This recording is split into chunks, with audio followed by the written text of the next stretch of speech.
નમસ્કાર ખેડૂત મિત્રો, હું છું ડૉક્ટર વિજય અને મારી યુટ્યુબ ચેનલ બાગાયતી ખેતીમાં આપ સર્વેનું ફરીથી એક હાર્દિક સ્વાગત છે।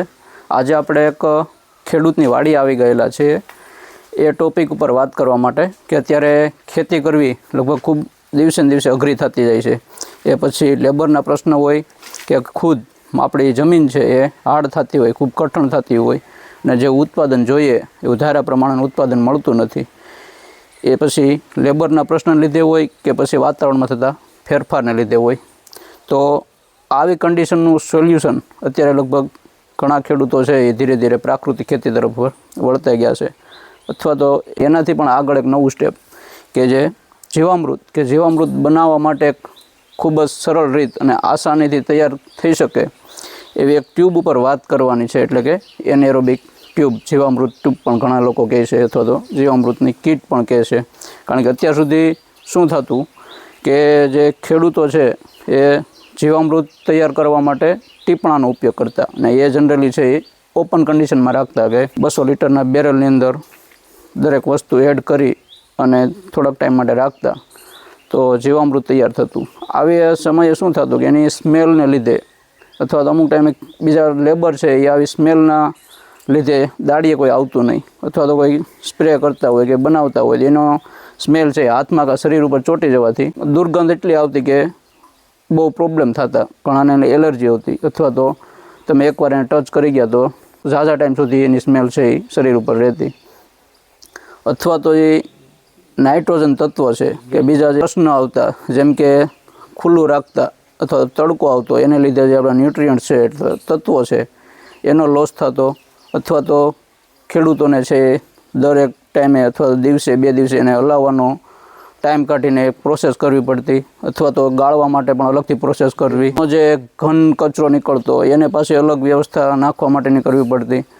તો આવી દરેક અલગ અલગ સમસ્યા હતી અને આ દરેક સમસ્યાનો ઉકેલ જો કોઈ હોય તો એ છે એનેરોબિક ટ્યુબ કે જે ઓક્સિજન અને પ્રકાશની ગેરહાજરીની અંદર સંપૂર્ણ લિક્વિડ ફોર્મમાં આપણે જે પણ કચરો નાખશું, છાણ હશે, ગૌમૂત્ર હશે કે વેસ્ટ પાકના કોઈ તત્વ અવશેષો હોય ઉપયોગ કરી શકો, જેની અંદર ધતુરો છે, આંકડો છે, આવા કોઈ પણ પત્તા છે, લીમડો છે, એ દરેક વસ્તુ આની અંદર તમે એડ કરો અને 45 દિવસ માટે રાખો એટલે તમને સંપૂર્ણ લિક્વિડ ફોર્મમાં એકદમ ક્લિયર અને સ્મેલ વગરનું, અને જે સ્મેલ આવશે એ મીઠી સ્મેલ આવશે।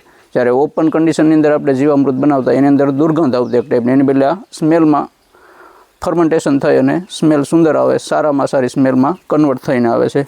તો હવે આ ટ્યુબ ઉપર વાત કરીએ તો એનું શું ધ્યાન રાખવું આપણે જ્યારે લેવાની હોય એ ટાઈમે આપણે ધ્યાનમાં જે રાખવા જેવી બાબત છે, કારણ કે અત્યારે અલગ અલગ કંપની આ ટ્યુબ બનાવતી થઈ ગઈ છે। એ પછી અલગ અલગ કલર હોય, બ્લેક કલરમાં મળે છે, વ્હાઇટ કલરમાં મળે છે, ગ્રે કલરમાં પણ મળે છે, આ ઉપરાંત અલગ અલગ સાઇઝમાં પણ મળે છે।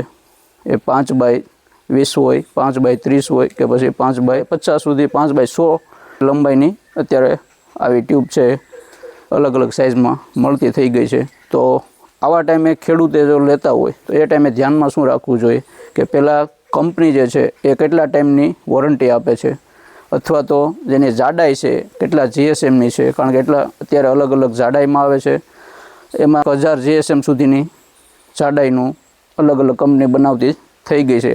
આ ઉપરાંત એનું મટીરિયલ છે એ કેવી ટાઈપનું છે, વર્જિન છે, નોન વર્જિન મટીરિયલમાંથી બનેલું છે, આ ઉપરાંત એની ડેઇલીની કેપેસિટી આપણે કેટલી જોઈએ છે, આપણો એરિયા પ્રમાણે આપણે નક્કી કરી શકીએ કે આપણે કઈ સાઇઝની ટ્યુબ જોઈએ છે। અથવા તો બીજું કે વોરંટી મેન વાત થઈ, અથવા તો ગવર્મેન્ટની કોઈ સ્કીમ હોય તો એમાં જાતા પહેલાં આપણે પૂછવું જોઈએ કંપનીને કે અત્યારે કોઈ ગવર્મેન્ટની સ્કીમની અંદરમાં કોઈ ફાયદો થઈ શકે એમ છે કે નહીં। હવે આ ટ્યુબ જ્યારે ફિટ કરવાની હોય ત્યારે વાત કરીએ તો જે જમીન હશે એને આપણે એકદમ સમતલ રાખવાની છે, પછી ડાયરેક્ટ જમીનની નીચે પણ પાથરી શકીએ, અથવા તો આવું કોઈ પાકું સિમેન્ટનું તળિયું બનાવી અને એના ઉપર પણ ફિટ કરી શકીએ।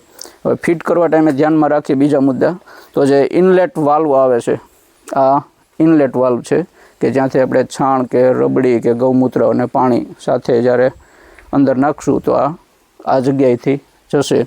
ને ફિટ કરવા ટાઈમે ખાસ આ ધ્યાન રાખવાનું છે કે ઇનલેટ વાલ્વ જ્યાંથી ફિટ થતો હોય ત્યાં એરટાઇટ હોવો જોઈએ, કારણ કે મેન આ જે ટ્યુબ છે એનો ઉદ્દેશ્ય છે કે ઓક્સિજન કોઈ પણ બેક્ટેરિયાને ના મળે, ઓક્સિજન એ સૂર્યપ્રકાશ, તો જ એ સંપૂર્ણ કામ કરશે અને સારામાં સારું રિઝલ્ટ આપશે. એટલે કે આ વાલ જ્યારે ફિટ થતું હોય ત્યારે ખાસ ધ્યાન રાખવાનું છે કે આ પછી કમ્પ્લીટ એરટાઇટ હોય. ત્યાર પછી જ્યારે મિથેન અને કાર્બન ડાયોક્સાઇડ એ જે બે ખરાબ ગેસ નીકળશે, એ ગેસ અહીંયા જે વચ્ચે મિડલમાં એક હોલ હશે ત્યાં પણ કમ્પ્લીટ એરટાઇટ હોય એ ખાસ ચકાસણી કરવી જોઈએ. કારણ કે આ જે ગેસ નીકળશે એ આપણે જેને વાસણ અથવા તો વાસણની અંદર પાણી રાખેલું છે ને એની અંદર કમ્પ્લીટ ડૂબાડીને રાખવી જોઈએ, જેથી ઓક્સિજન ના મળે. અને આ જે કાર્બન ડાયોક્સાઇડ અને મિથેન ગેસ છે એ એની અંદર કમ્પ્લીટ બહાર જતા રહે. અને જ્યારે આઉટલેટ વાલ્વ હશે કે જેનો ઉપયોગ આપણે ઇરિગેશનમાં અથવા તો ડ્રીપની સાથે પણ જોઈન્ટ કરી શકીએ, એ પણ કમ્પ્લીટ એરટાઇટ હોય, એનું આપણે ખાસ ધ્યાન રાખવાની છે.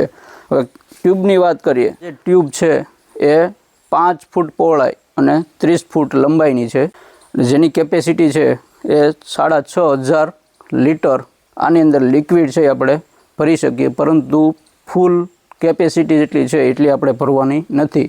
જે ટાઈમે આપણે રબડી છાણ કે ગૌમૂત્ર કે પાણી જે મિક્સ કરીને આપણે ઇનલેટ દ્વારા મોકલીએ છીએ ત્યારે ખાસ ધ્યાન રાખવાનું છે કે 6500 કેપેસિટી છે એની બદલે 15% આપણે લેસ કરી અને ભરવાની છે.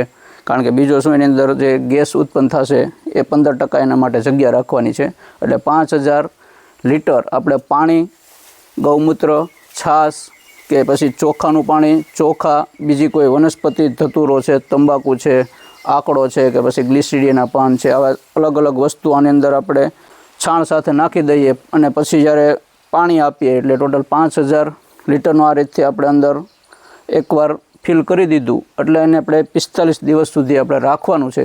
અને 45 દિવસમાં એનએરોબિક બેક્ટેરિયા હશે, ટોટલ અલગ અલગ 200 ટાઈપના આની અંદર બેક્ટેરિયા હશે કે જેનું ઝડપથી મલ્ટિપ્લિકેશન કરશે અને ડિકમ્પોઝિશન થશે.